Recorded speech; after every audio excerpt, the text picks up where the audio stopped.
آج اسرائیل کی air force نے دوبارہ شام کے دارالحکومت دمشق کے اوپر دھماکے کیے ہیں اور دھماکوں کے نتیجے میں 10 شامی فوجی ہلاک ہوئے ہیں، جس کے نتیجے میں ایک بہت بڑا کرائسس شروع ہو گیا ہے۔ شام کی سیکورٹی فورسز کا یہ کہنا ہے کہ ہمارے دفاعی نظام کی جو بیٹریز تھی، یعنی میزائل ڈیفنس سسٹم کے جو اہم تنصیبات تھی، وہ بھی تباہ ہو گئی ہیں۔ ہمیں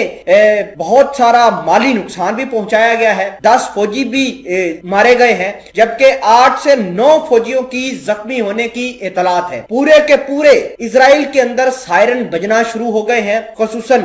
جو ام الخز کے علاقے ہیں، اس کے علاوہ ویسٹرن بینک کے علاقے ہیں، اس کے علاوہ حماس سے سٹے علاقے، وہاں پر جنگی سائرن رات بھر بجتے رہے اور رات بھر جنگی سائرن بجنے کے بعد جو ہے اسرائیل نے صبح سویرے آج جو ہے وہ دمشق کے اوپر دھماکے کیے ہیں۔ دھماکے اس قدر زیادہ تھے کہ ان کا جو آواز تھی، ان کی آواز وہ تقریباً 90 سے 95 کلومیٹر دور، دھماکوں کی جگہ سے 95 کلومیٹر دور سنائی دی گئی۔ میں اس خبر کے بارے میں آپ کو مزید آگاہ کرتا ہوں۔ چھوٹی سی گزارش ہے کہ آپ ہمارا یوٹیوب چینل حسنات ٹی وی کو سبسکرائب کر کے پاس موجود گھنٹی کے نشان کو دبا لیں تاکہ لیٹسٹ نیوز آپ تک بروقت پہنچتی رہے۔ ناظرین گرامی، آپ کو یہ بتا دیں کہ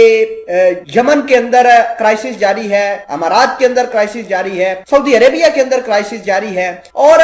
اب ممکنہ طور پر شام کے اندر ایک نئی جنگ کا آغاز ہوگا۔ جنگ تو آلریڈی جاری ہے، اس میں کوئی شک نہیں ہے، لیکن اس کے اندر ایک نیا بوم آئے گا۔ بوم اس وجہ سے کیونکہ رشیا نے اپنے دفاعی نظام شامی فوج کو دیے ہوئے ہیں اور اسرائیل کی سیکورٹی فورسز بھلے ہی شام کی تنصیبات کو نشانہ بنا رہی ہے، لیکن الٹیمیٹ جو ہتھیاروں کا نقصان ہو رہا ہے وہ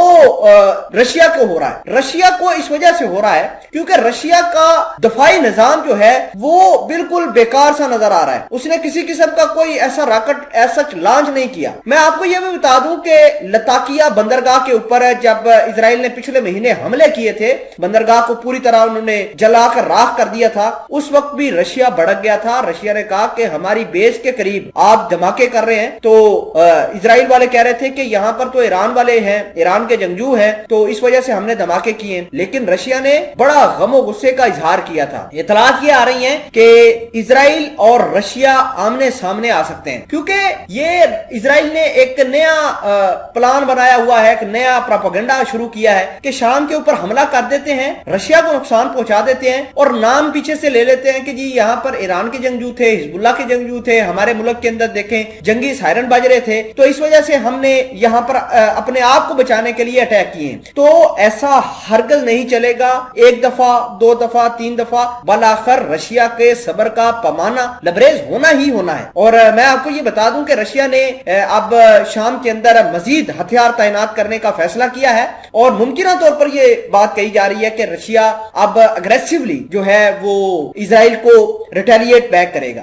اب ہو سکتا ہے کہ رشیا خود جنگ کے اندر نہ آئے، لیکن وہ اپنے ہتھیار دے سکتا ہے یمنی حوثی باغیوں کو، وہ اپنے ہتھیار حزب اللہ کو دے سکتا ہے، وہ اپنے ہتھیار یا کوئی بھی بڑی ڈیل جو ہے وہ ایران کے ساتھ کر سکتا ہے، ایران کو ڈائریکٹ ہتھیار دے گا، ایران انہی ہتھیاروں کا استعمال کر کے امارات کو بھی دہلائے گا، سعودی عربیہ کو بھی دہلائے گا، یمن کے حوثیز کو بھی پیسے دے گا، ویپنز دے گا، اور اس طرح جو ہے رشیا اپنا جو نقصان ہو رہا ہے اس کا بدلہ لے پائے گا۔ میں آپ کو یہ بھی بتانا چاہتا ہوں کہ معاملات زیادہ مڈل ایسٹ کے بگڑ گئے ہیں، پے در پہ حملے ہو رہے ہیں، تیل کی پرائسز اوپر جا رہی ہیں، امریکہ جیسے بڑے ملک کہہ رہے ہیں کہ مڈل ایسٹ کا کوئی رخ نہ کرے، یہاں پر ڈرون سٹرائک کسی وقت بھی ہو سکتی ہیں، تو اس طرح کی باتیں نکل کر سامنے آ رہی ہیں۔